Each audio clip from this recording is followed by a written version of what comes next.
So, the Nijisanji contract has been leaked a while ago, a couple hours ago. I made an entire video about it earlier.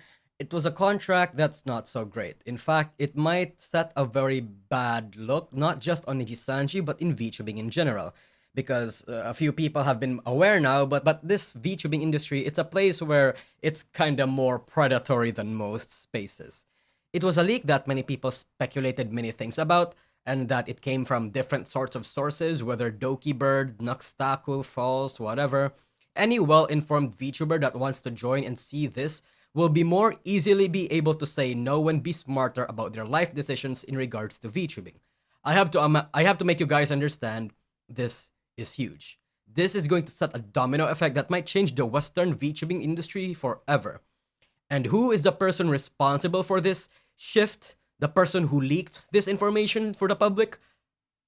Nobody knows. Sorry, yeah, this is a re-upload. I thought it was Sayu the first time, but I was made aware and recently reviewed the clips and the videos. No, it wasn't Sayu. But Sayu still leaked something. Again, shout out to Legal Mindset over here for giving Sayu and a lot of people in the industry all these sorts of very enlightening information. I respect the guy. Because just when we thought that we can't get any more out of this woman, she gives us more. She's the gift that keeps on giving. Again, last night, Legal Mindset, the same person who leaked the Nijisanji standard template contract, had another stream a couple hours later discussing the final issue regarding the Nijisanji Sayu saga. And for this final episode, he drops a bombshell. It's screenshots of the conversation that's the Zion's manager and, that the manager that she had on Nijisanji.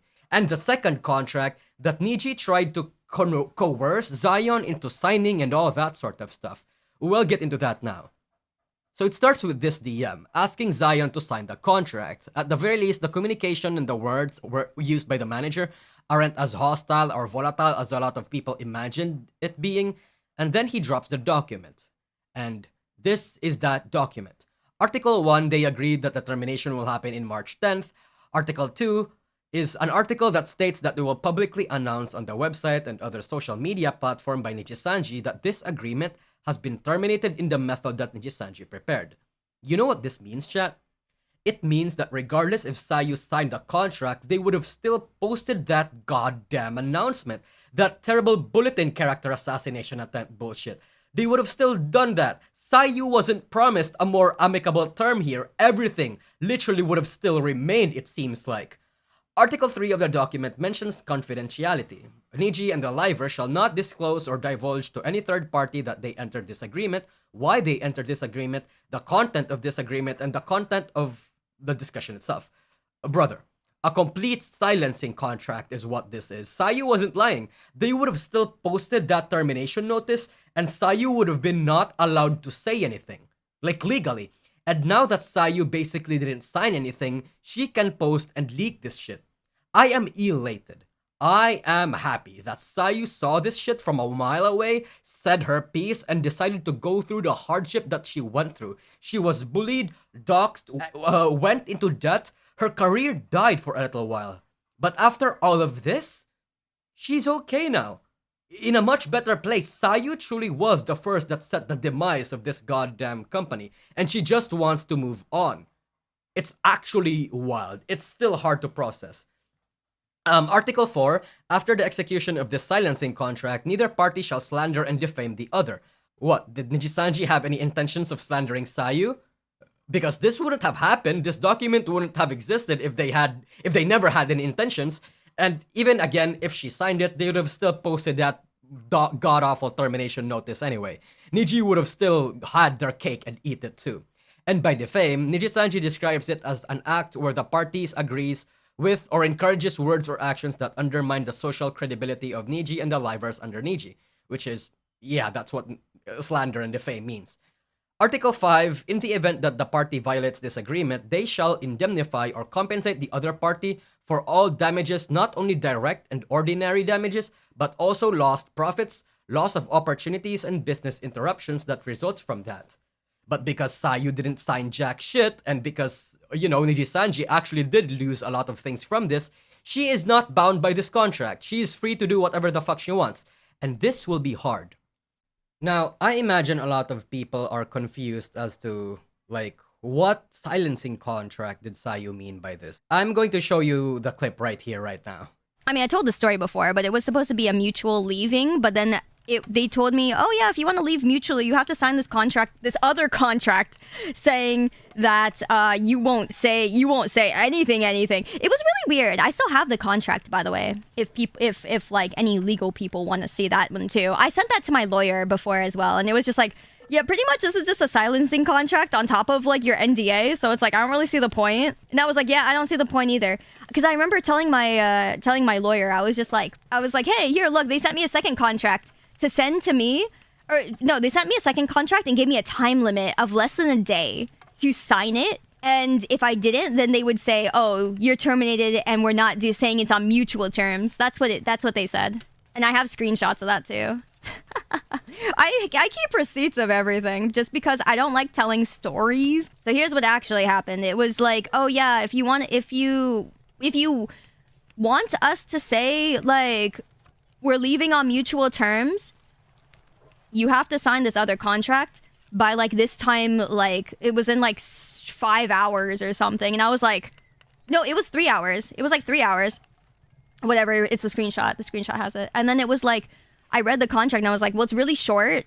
But then I sent it to my lawyer and I was like, oh, they want me to sign this. And he was like, nah, there's no point in you signing this. I don't think it's worth it for you to sign it. Sorry, it was me sending it to my friends, asking them if I should sign it, what they thought.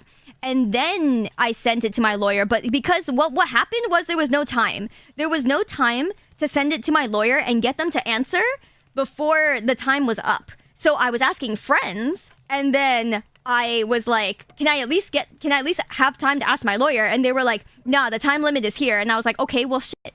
And then so I eventually went to the lawyer, and I eventually got to tell him after the time limit, after I asked them for an extension. I was like, please, can I have an extension to look at it a little bit longer? And then they were like, no. And then when I asked for the 3-hour extension and the time had reached the time, I was like, well, fuck, I'm doomed anyway. They're going to release the announcement, and it's just going to say, like, we didn't mutually leave. And then they said, then when I reached the limit, the time, they said, okay, you asked for a 3-hour extension, fine, here you go. And I'm like, you're giving it to me now after we reach the time limit and I haven't signed it? Is this how desperate you are to get me to sign it? And that's when I finally gave it to my lawyer, and then I just declined it. Even on their side, on the agency side, they were like, oh, I was like, well, what do I get from signing it? And they were like, oh, we think it would be better for your future. They actually, and the screenshot says that too, we think it would be better for your future if the termination said mutually left. And I'm like, well, yes, it would be, wouldn't it? Sounds like blackmail, kind of, yeah. They just kept going on about, we have to protect our brand. Ooh. And I was just like, I think it would be I even told them it would be a better narrative. And this is what I told them in quotes. It would be a better narrative for both sides if you were to not list the bullet points. And they said, we have to protect our brand. We have to protect our brand. And I was just like, your brand? This is a very bad idea. And lots of other people, legal people, told me that this was a very bad idea too. That was her response. A bit more clarified and, digging in further as to what happened. But this was her response when management asked her to sign that contract. But, god fucking damn, I guess. There's a lot of implications going on from this chat. Whether or not Niji will respond or do something, whether the Niji Livers can survive, the fact that most agencies going forward will actually have to improve and do better, there's a lot to think about. There's a lot of branching paths, and a lot of them are good ones that the industry can move on because of this. Because right now, a lot of people are more educated about this leak because of Sayu. They will know more about the internals of these fucking companies because of Sayu. So apologize. She truly is the Jesus Christ of Nijisanji. She died and rose again for their sins. Let's go.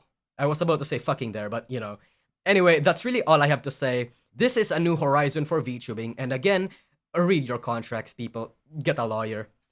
Someone in the last comment section also asked, where is the clip or where is the proof that Sayu is the one that actually leaked the severance contract? Well, this should be enough for you. I mean, legal mindset also said it, but I suppose I should show you this clip. Thank you. I appreciate that a lot. Thank you so much for the manual raid, guys. Yeah, I think Legal Mindset's a really nice guy. Like, we had a good chat, you know, it was really nice. He, you know, he kindly asked me, and I said, you know what? It's been only under my eyes for a very long time. So, you know, honestly, I kind of just wanted to give people... So, in case people weren't aware, I gave Legal Mindset a lawyer on YouTube. The way... The silencing contract... Where the fuck did that go? Now you can make the antiseptic and alchemical bases. That's good. Yay! Okay, good shit. Yeah, because Yeah, we need I gave him my the silencing contract that I was that I had. You know, that someone I knew that was asked to okay, so this sign is where it a long we time need ago. aloe too, to make the antiseptic. where the fuck okay, am I? so we need to plant that, I guess. Oh, treasure. That's okay. What does aloe need for a recipe? Yeah, perfect interruption indeed. Okay, but yeah, so that's what happened. Oh no, what the heck is nitrate and sand? So I gave it to him with the basis of I'm not interested in any more drama stuff or whatever. I'm not doing it for drama. I'm not doing it yet, apparently. for the sake of like trying to put more stuff out there. I am literally doing it because that is the last thing. That is the last thing that my friend saw. But now we can make the and that is the last thing eternal that fireball needs to be part of it. Remember how we got so much amber? Yeah. It costs 50 amber to make one fireball. Anyway, that's really about it. Fuck Nijisanji. Leave the talents alone, but still fuck Nijisanji. See ya.